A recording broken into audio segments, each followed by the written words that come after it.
Hey, good afternoon, everyone. It's Brenda Meller with Meller Marketing, bringing you back for another slice of social media pie. And guess who I've got with me here today, guys? Look at this. I've got Jan Griffiths. Hey, Jan, how are you doing today? Hey, Brenda, I'm great. How are you? Good. We were chatting in the pre-call about, kind of where our energy levels are. And I was like, admitting to Jan, I'm like, I feel like I'm normally at like a really high level. And today I'm kind of like, I'm trying to bring it back up. But Jan's one of those people who really brings the energy to the game. And I'm so delighted to have you on here today, Jan. And we were talking earlier here today. We were on an accountability clinic that you have created at 6:30 in the morning. So it's really nice to see. We were like joking, like, oh, look, we're in hair and makeup now. We're fully dialed up. We're not like rolling out of bed, right? And I am taking full credit for this. I made Brenda Meller into a morning person. This is true. I am not a morning person, and I don't know about all of you guys, but if you're watching us, I'm dropping this little ticker below right now, but comment below. Let us know where you're watching from, and let us know, are you a morning person or are you a night owl? I have to admit, in times of stress and the times we're in right now with COVID and pandemic and everything, Jan, I was getting later and later at night watching TV, like mindless TV, not even like productive time. Later and later at night, 2, 3 o'clock in the morning, and then I'd have a really hard time pulling myself out of bed in the morning to get to my appointments and calls. And my friend Shauna, who's in your clinic, she's like, yeah, you should come into this accountability call I'm doing with Jan. And I'm like, you guys are crazy. Who's getting up at 6:30 in the morning for a phone call? And on a whim, I'm like, it was a Thursday when I was talking to Shauna about this. I'm like, I'm going to come on Friday morning. And this was several weeks back. And I got hooked. I mean, the first day I was like, I just wanted to come out of curiosity who's on this call. And then, Jan, you've been doing this for what, 20 weeks now? It's almost 20 weeks. Well, we just finished up week 18 today. We start week 19 next week. And if you told me in the beginning that we'd be doing this for almost 20 weeks, I would have said, no way. No. But yeah, we are.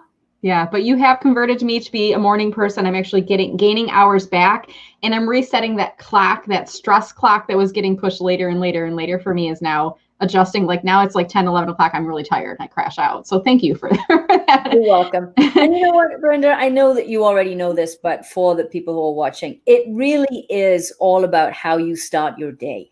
Yeah. It's those things that you do in the morning. And we're going to talk about high performance team, but you've got to be sort of a high performance person in your own right.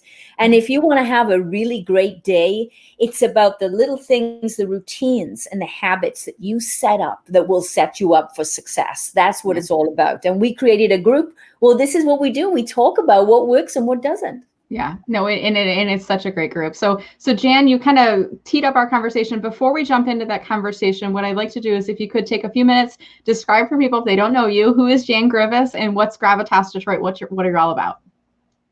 Okay, well, I'm a farmer's daughter from Wales. I grew up in a farm a long way away. I came to this country almost 30 years ago. I've had a career in automotive, mostly in supply chain, purchasing, manufacturing, and also program management. Mm-hmm. And then my corporate career ended as a CPO for a tier 1 supplier and being appointed to the top 100 leading women in automotive in North America, which was fantastic. And I thought, well, this is great. Here I am. I've achieved everything I've ever wanted in my career. And then I just said, out. Yeah. Peace out, people. We're done.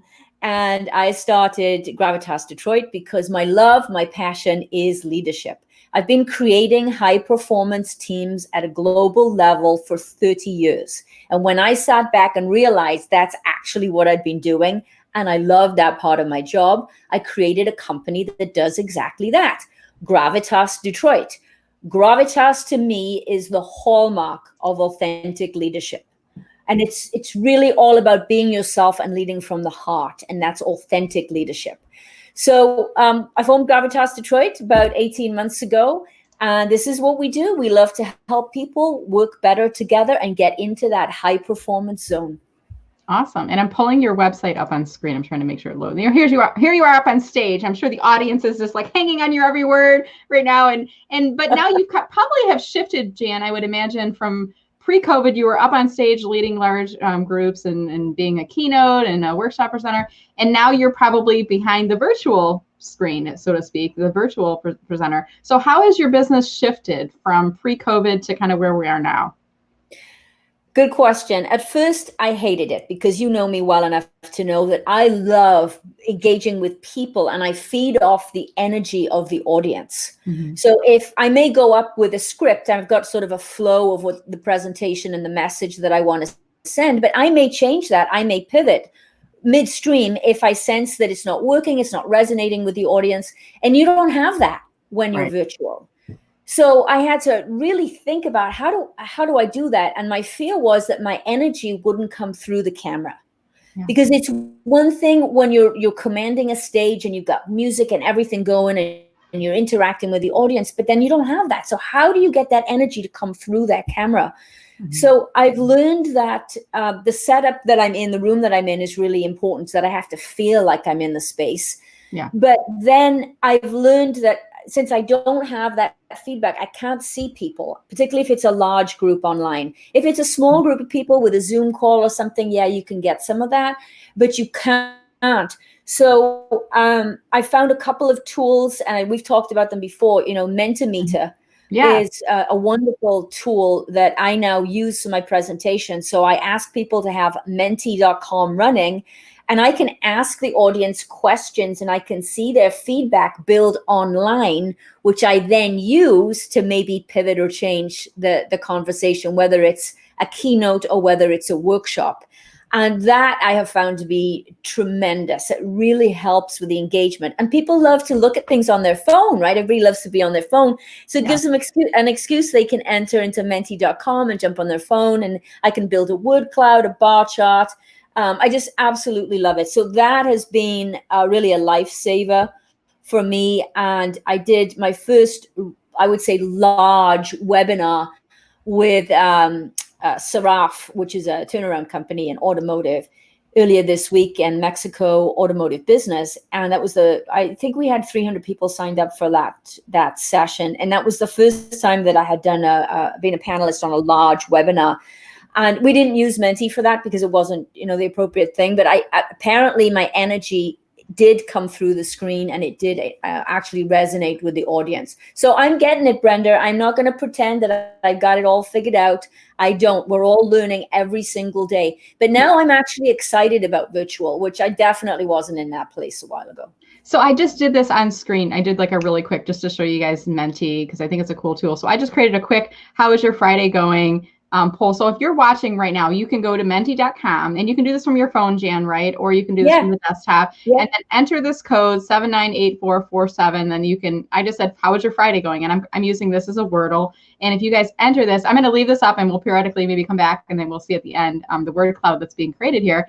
But you can actually, this is a way of creating that audience engagement and motivating that team virtually if you're not in person with that, right? So very cool. Absolutely.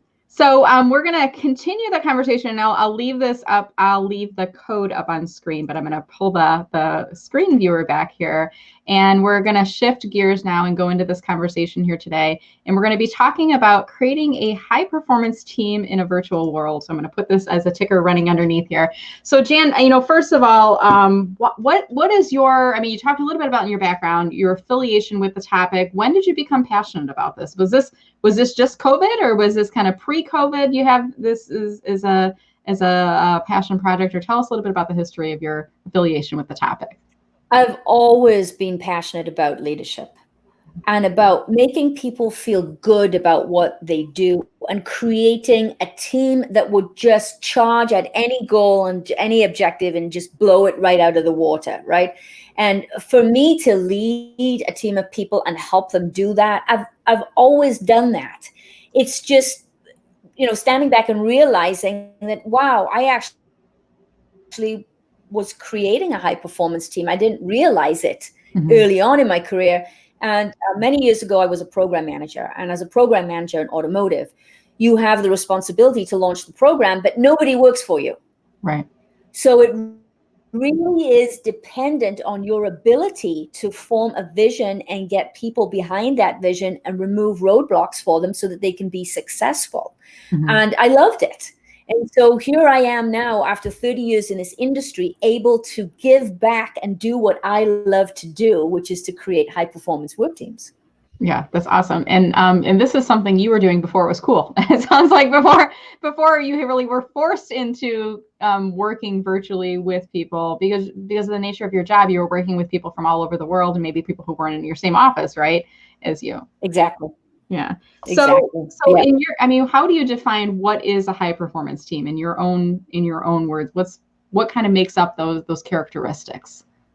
I'm going to start and explain what it isn't, because there's this myth out there that a lot of us have this misconception that to create this dream team, right, this high performance team, that you have like the best sales guy that you could possibly hire, the best marketing person, the best HR person, the best operations person, right? And typically we go out on a mission and we say, you know what, for my business that I'm going to achieve X, Y, and Z, I'm going to get the very best person that I can. And then they look at that through a silo. And they say, okay, I'm going to put all these people together. I'm going to create the dream team. They're all going to do what they're supposed to be doing. And then I'll have this great team, right? This great high performance team. Wrong. And when I tell people that, they say, well, what do you mean? What do you mean wrong? Right. Well, wrong. And let me tell you some research that was conducted by Google. This isn't just my opinion, which I know to be true from my own experience. Let me tell you what Google said. So Google has a study that they did in 2012 called Project Aristotle. And they studied over 180 teams looking for that secret sauce. What is it that makes one team perform better than another? And they originally went into it with that kind of thought, right? That, okay, if we have if we have all these, Harvard grads and we have all these techie people that are at the top of their game and we put them all together, that we're going to have this dream team. And they realized that that wasn't the case. So they said, well, what is it? What is it? And what drove Google nuts was the fact they couldn't really find a pattern. They couldn't find whether it was education, whether it was personality type. They couldn't find the pattern, and Google's all about patterns, right? Right. So what they found was that the number one criteria for a high performance work team is psychological safety.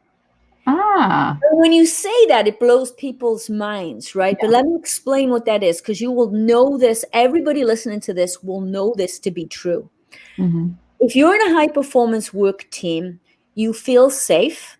You feel that you can put your voice forward. You can put your ideas forward. You're not going to get your head taken off. There's trust. And trust is the foundation for the success of any team. When you have trust, any relationship, when you have trust, you can do anything.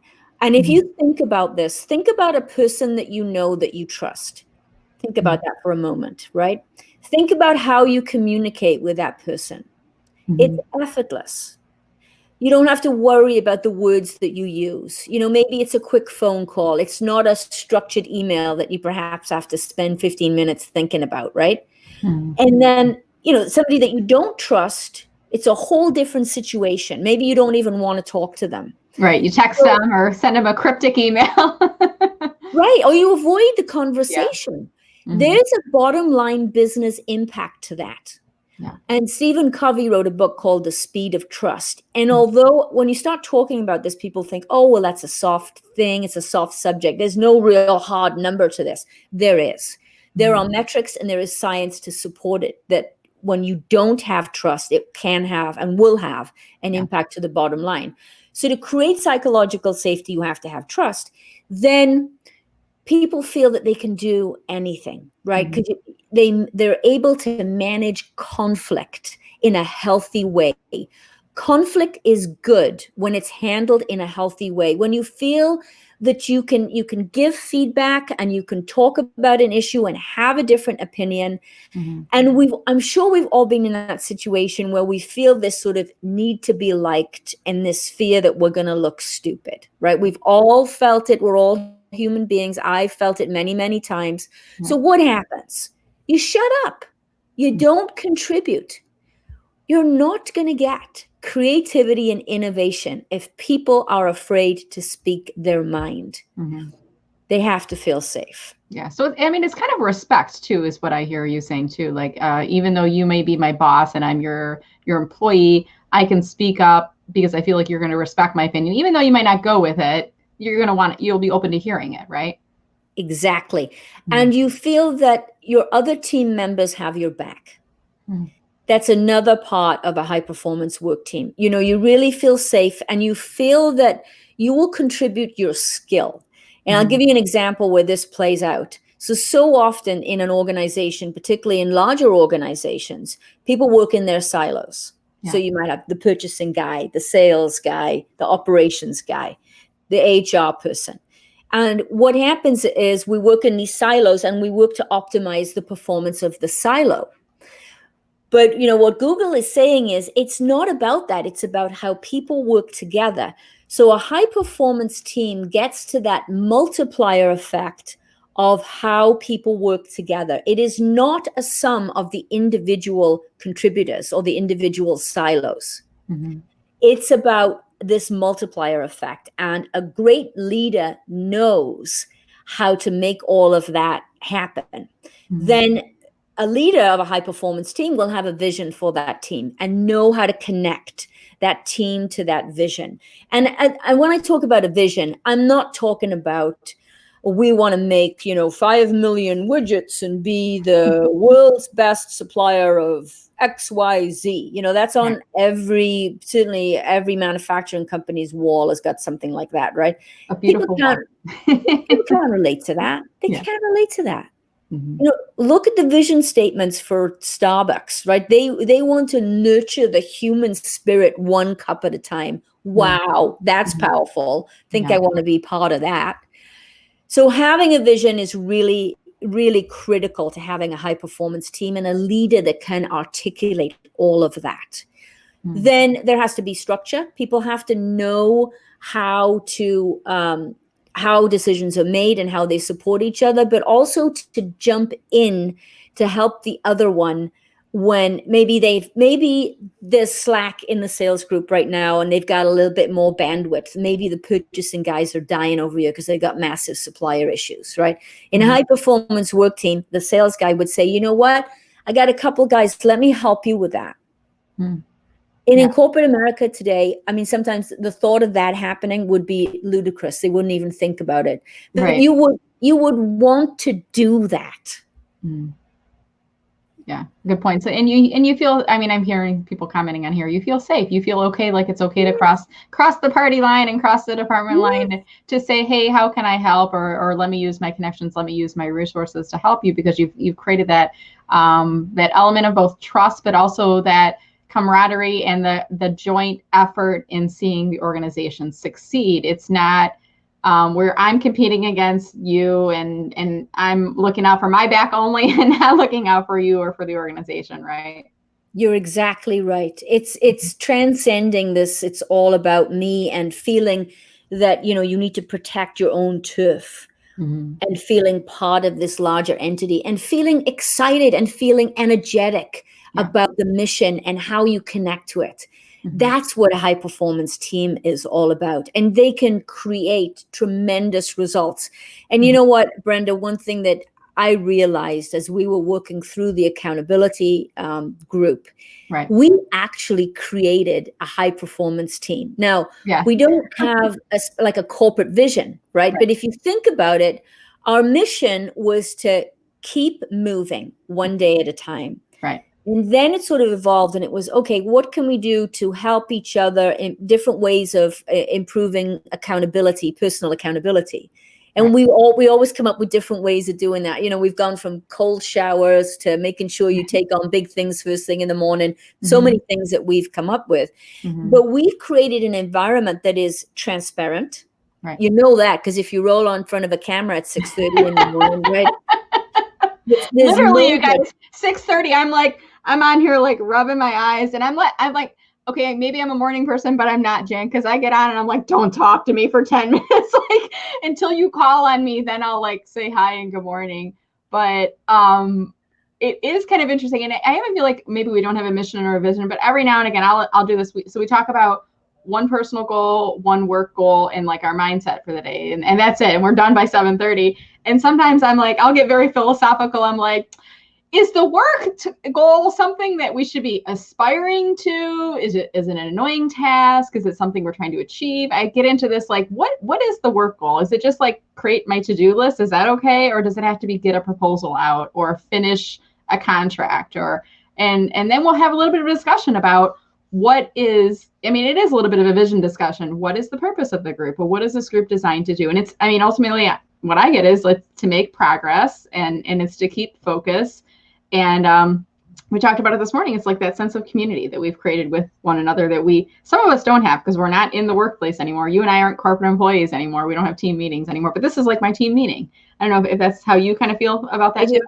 I do. Exactly. Yeah. And that's why creating a high performance team in a virtual environment is so challenging and really puts the emphasis on the leader to make those connections, to do what we do in the morning, right? So that people feel, to use Joy Graydon's term, people feel accounted for, right? Mm-hmm. So they feel part of it. Because if you don't feel part of the vision and part of the team, you're going to drift. And there's so many people out there right now that feel isolated, that are adrift from, particularly if they worked in an office full time. They don't get that feedback in the office that they got, that interaction, even if it was just a nod from the boss in the hallway that said, oh yeah, great job on that, or great, great presentation. Yeah. So really, the leader, this puts much more on the leader. I'm pulling this back up on screen. So for those that joined maybe a couple minutes late, going back to this point of, if you haven't been in the office in a while and you're feeling a little bit disconnected, we put it together, and Jan is using this resource called menti.com. So if you go to menti.com, and you can do this on your phone or you can do it on your desktop in another window. And we're creating a Wordle throughout the call here today. So by the end, we're going to kind of see what everybody says in terms of, how's Friday going? I just created a quick one, but little techniques like these are ways that you can, as I heard Jan saying, is bringing your team together virtually and keeping people connected. So we'll continue the conversation here, Jan, and I'll leave the code up on screen, and then we'll look at the Wordle a little bit again later here. But you talked about, creating this high performance team, and we talked about the qualities of that, and then we're kind of shifting gears now, talking about how do you create that team in a virtual environment. So help us with that. What tips do you have for people that are working now with teams virtually and trying to lead their teams virtually or build their teams even virtually? Connect with people one-on-one, both in a team environment and one-on-one. People need to feel connected to you as a leader and to the team. Mm-hmm. So if you had one-on-one meetings on your schedule when you were in the office and you found yourself rescheduling them all the time, now is not the time to be doing that. Now is the time to make sure that those meetings happen, that people feel connected to you. Mm-hmm. Keep the cameras on for those meetings. We've all gone, we're all suffering from Zoom fatigue. It's very real, right? We know it, right? Yeah. And I am not suggesting, when we started this, I said, hey, everybody's going to have the camera on all the time. Right. Now, I don't believe that that's the case. I believe that when you need to really connect with a human being and really read everything, the body language, the tone, because remember, communication is 55% body language, 38% tone of voice. And so if you can't see the person, you're really missing a huge part of the communication process. Yeah. So it's really, really important to connect, and you've got to ask people how they're feeling and how are they dealing with the pandemic and what's going on with the family. And a lot of leaders, that grew up in this more command and control type environment think that that's weak. Yeah, right. Like, why do I need to know about their family? Why do I need to know about their mental mood? I just need them to get their job done, right? Like, force it out of them, right? Exactly. And that is bullshit. And that is an outdated leadership model. And if you are operating that way, it's time to change, because that won't work. Yeah. You're going to lose people. Yeah. Either they will not give you their best, which I can assure you right now, under that type of leadership, they will not give you their best. Right. They'll do what they absolutely have to do. Mm-hmm. And if you want people to give you their all, their everything, then you have to connect at a deep level. And that means one-on-one conversations and show some vulnerability. The work of Brene Brown, she talks a lot about vulnerability.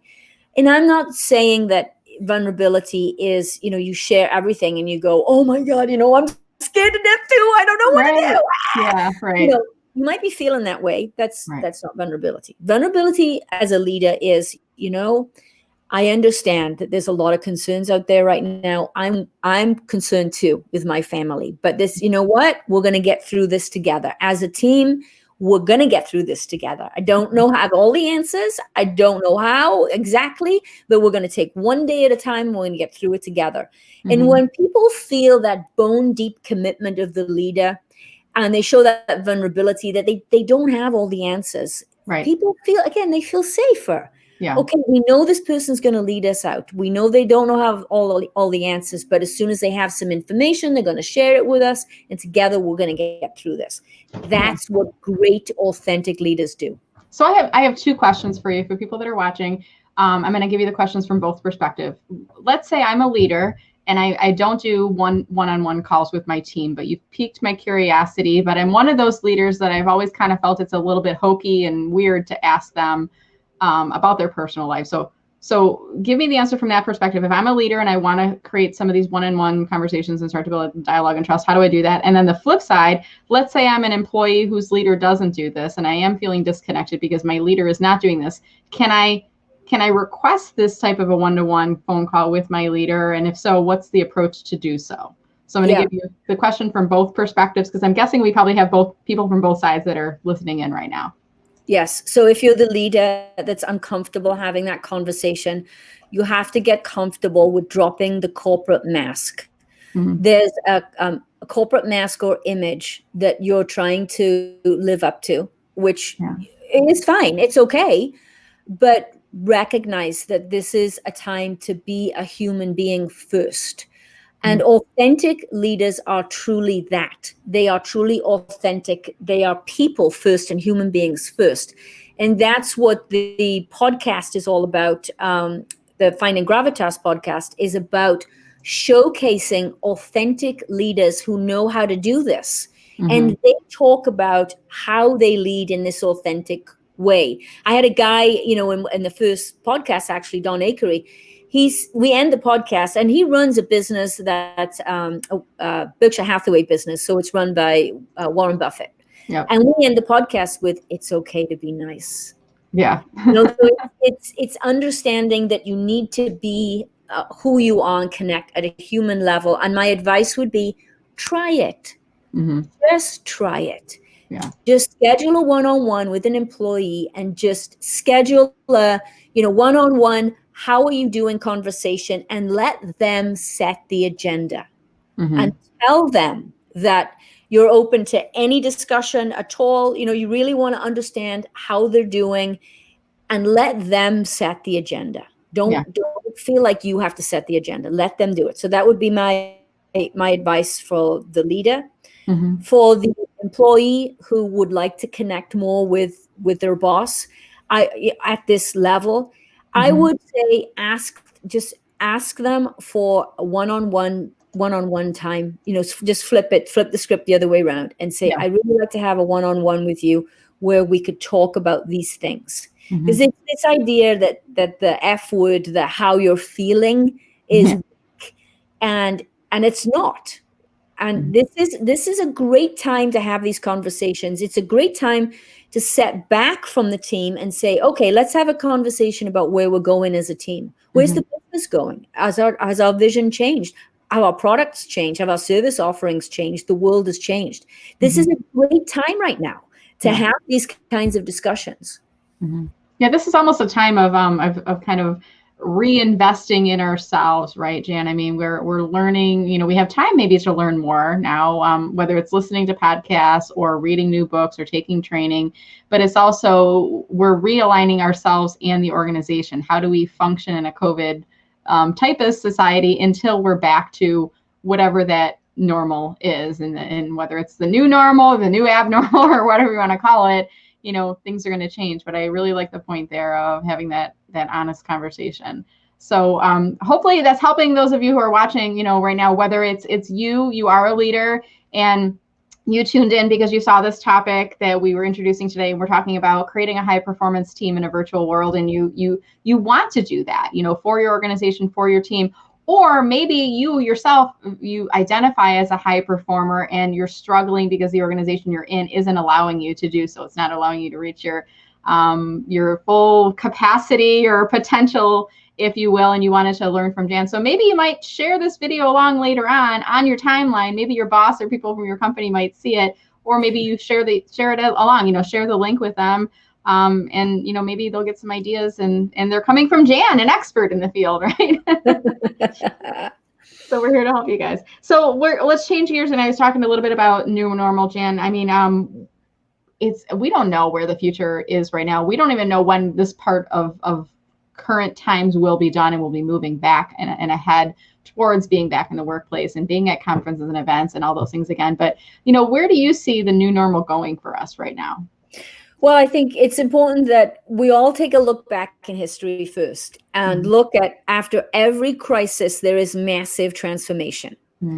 The Black Death ended feudalism in Europe way back when. After World War I, women's rights changed significantly because women were not welcome in the workplace, but they were needed in the workplace for World War I. So that changed. We went away from the 12-hour workday after World War I. Look at 9/11, how that impacted our lives. Maybe that wasn't so much a positive one, but there was certainly massive change, massive transformation. After the Spanish flu, we had the Roaring 20s. So after every crisis, there is this massive transformation. And I think we have a choice as human beings, right? It's mindset. So do we look at this as an opportunity to improve and to do something really great moving forward? Or are we going to sit back and just wait for it to happen to us? Right. It's a choice that we all have to make. I choose to impact and influence what work will look like and the transformation of work in the future. And I think all leaders have this opportunity to define this, so-called new normal the way they want it to be. So all the things that we've learned, that you've learned as a team or a business during this pandemic, make sure you embed those into your culture and your new normal work moving forward.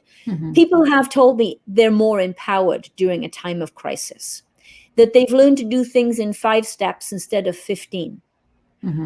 Don't let those things go. If you could do it during the pandemic in 5 steps instead of 15, why can't you continue to do that moving forward as a business?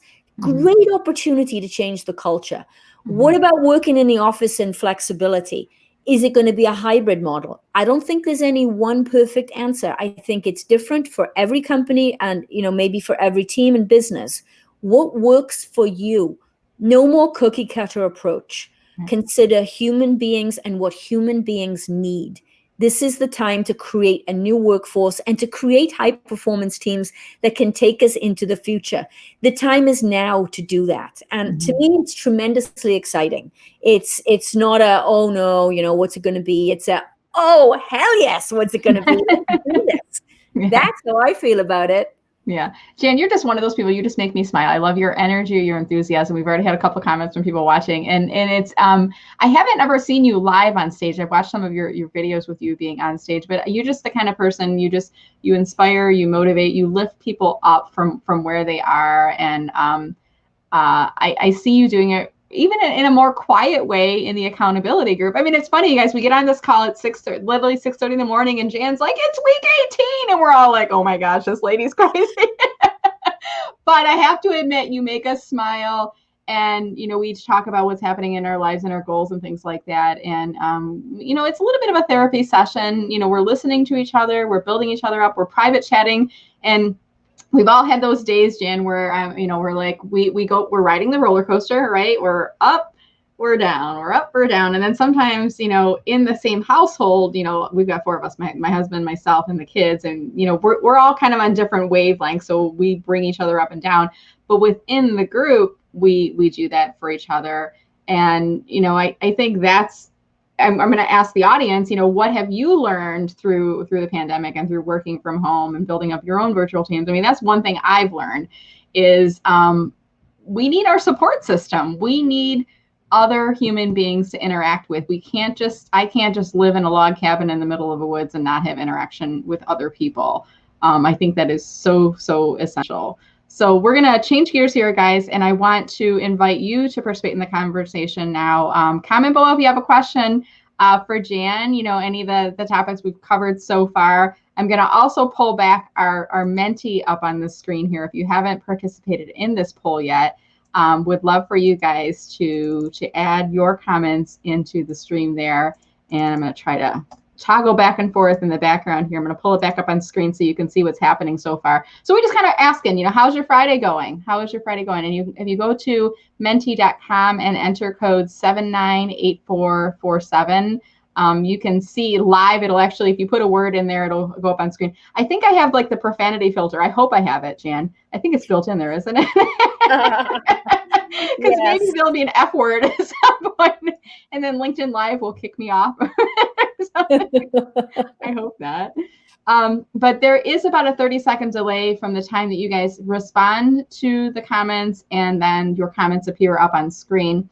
So I'm vamping a little bit to give it a little bit of time. I do see one question that came in from Laura here, and I'll pull this up on screen, Jan. So Jan, question from Laura: how do you attract new employees to the new system? To the new system, meaning the new normal. I'm going to answer this the best I can. So when you say new system, the new work environment, I'm going to go back and talk a little bit about branding. So high performance teams know who they are. So they actually have a brand.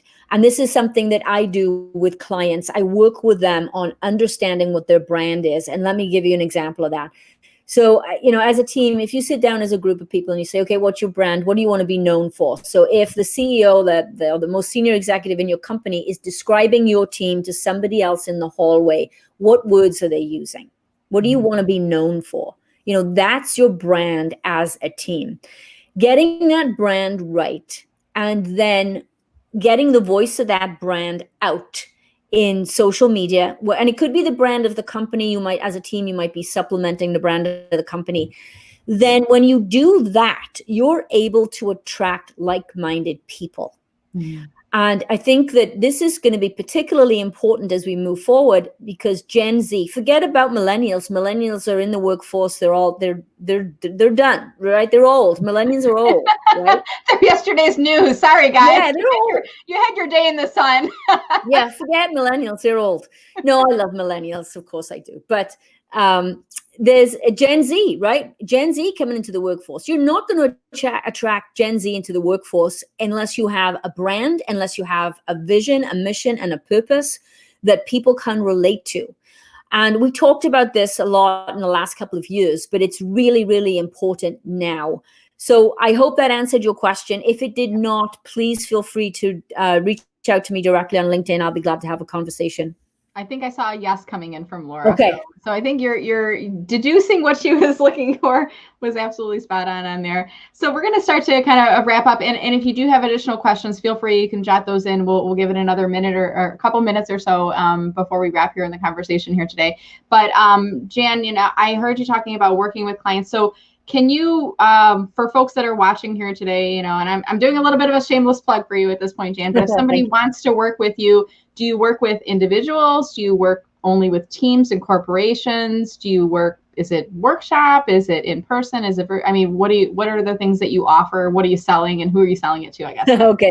So there are three major areas to my business. And that is, there are workshops. There are 2 workshops that I have right now. One is running a high performance team in a virtual environment. The other is creating the new normal. So if you want to start to have those conversations and get people to feel really good about the new normal, that's another workshop that I run. And then there is the team coaching. And what I do in the team coaching is I actually work with a leadership team. It could be of a function or of a business.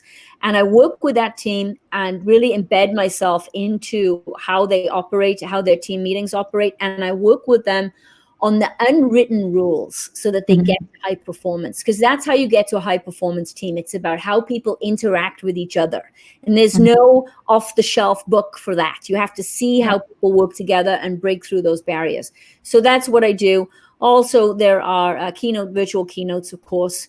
And that's it. I just absolutely love what I do, Brenda. You know it, and I love it so much that I launched a podcast in January. Tell us about the podcast. I mean, I'm going to pull that up on screen as you're talking about this right now. So tell us, what's the podcast all about? Who do you feature? And I'm going to drop the link in the comments in case you guys missed that earlier too. So the podcast is all about featuring authentic leaders that know how to lead and create high performance work teams. And each one has a different twist. And I mentioned Gen Z just a moment ago. There's a Gen Z CEO in there. He's about 2 or 3 down. Michael Chime. He's a Yale student. He's created an app called Prepared, which is Prepared. It connects a school to the emergency services if there's a shooting or a problem. Wow. It's brilliant. But anyway, so that it's that kind of thing. We tend to think that leaders who are at the top of their game, or maybe older, they're CEOs of these big companies, this is a young kid, right? He's a young guy, but he's brilliant and he's got great, authentic leadership values and traits. So the purpose of the podcast is to allow people to listen to what these people, my guests, have to say, so that they themselves can become more authentic and give themselves permission to lead more authentically, so we can have a great experience at work. I want people to want to take the stairs 2 at a time when they're getting ready for work, to be that excited like you were when you were a kid. Remember that, when you took the stairs 2 at a time when you were a kid? I want people to feel that way about work, and it can happen. I've done it. I've been there, and my mission is to help other people do the same. That's awesome. And Jan, anything else as we kind of start to wrap the conversation here today? Any shout outs you want to give, resources you want to tell people about, points of the website you want to point to, or anything kind of along that lines? I had just finished a document, 21 Traits of Authentic Leadership. It's not anywhere. It's not published anywhere. If your audience, Brenda, today would like a copy of that document, please just jump on the website. You can access me through the contact page on the website, and I will be more than happy to send you that document at no charge. I want to spread the word of authentic leadership. And please subscribe to the podcast. It's called Finding Gravitas. It's on all the podcast platforms. And again, I open myself up, as I always do. If you have any questions for me directly, feel free to reach me on LinkedIn, direct message me, and let's talk. Okay, and I'm going to show your LinkedIn profile up on screen. I'm trying to navigate. It's like being in the control tower here on stream. Trying to go back and forth with all these things, but I want to pull Jan's LinkedIn up on screen. And Jan, are you open to connecting with anyone, or only if they include a personal note, only if you've met them? What's your own philosophy there? I am open, as long as you're not trying to sell me some, IT service, and it's obvious that you haven't even read my profile and have no idea what I do. Then those people I tend not to connect with. But other than that, I am certainly open and welcome the connection. Awesome. Well, I dropped it on screen here, but if you guys go to LinkedIn, look up Jan Griffiths, and she's got such great branding. Isn't it amazing, you guys? Look at this. She's got, first of all, look behind her. She's got this really cool red and white and black branded banner. Everything is like on brand. I feel a little bad, Jan, because my pink banner clashes with your brand. Oh. my brand and your brand are like fighting it out on screen right now, but I love her brand. It's so awesome. Her website is so cool. She's just got really nice consistency throughout. And, this whole concept of authentic leadership and leading teams virtually is so necessary now, in the future, once we're out of COVID. So I just want to thank you, Jan, for bringing your insights and for making the time for the conversation here today. Always great to be here, Brenda. All right, guys. Well, thank you so much for watching. And I do want to remind you, if you're just joining now, you can still comment below. I'm going to put the other one up. Comment below. Let us know where you're watching us from. If you're watching live, or if you're watching this in playback, perfectly fine too. We can't see you unless you leave a comment. We can only see like viewers. But if you leave a comment, even if you just say hello from Metro Detroit, anything like that. If you have questions for Jan, I'm going to send her the links to the Facebook playback and the LinkedIn playback as well, so she can answer your questions later. So still leave a comment below, whether you're watching live or in playback. And then after you leave the broadcast here today, I want to ask you guys a favor. Will you do me a favor, those of you watching? Could you click to share this video with someone? Because you never know when there's a message in today's interview that may resonate. Maybe it's going to reach one of those leaders that Jan was talking about, those leaders that are trying to figure out how to build a high performance team. And maybe they're going about it the entirely wrong way. And maybe it'll spark some inspiration after hearing Jan's words today. Maybe the video might reach a team member who is struggling with, how to really achieve the most at their job in an environment that's not supporting a higher performance team. And maybe they might pick out some sign bites from there, or, they might subscribe to Jan's podcast and get some inspiration where they're not getting that outlet in other places. So check that out, and make sure you guys connect with Jan on LinkedIn as well. So I think that'll be it for us for today. I'm going to pop back into comments real quick here and see if there's any final. We had a few folks joining us a little bit later. So I want to say hi to Mavita Burris. Thank you for watching us, Mavita. She's watching us on Facebook. She goes by Faith with Heels. And there's a couple folks I've noticed, you guys, it says LinkedIn user. I can't see who you are, probably because your privacy settings are locked down a little bit. So if this is you, just message me on LinkedIn. I can give you the instructions on how to show your face up on screen. But I want to thank all of you for watching. And Jan, it was a delight seeing you. It's Friday, so we're not going to see each other until Monday morning at this point. Monday, 6:30, Brenda, Meller. See you. I will see you. We won't look quite as fancy as we do now, but we'll be fancy in our heads, right? All right, guys. Thanks again, Jan. Have a great weekend. You too. All right, guys. Stay safe, stay healthy, and we'll see you around LinkedIn next week. Have a great weekend, everyone.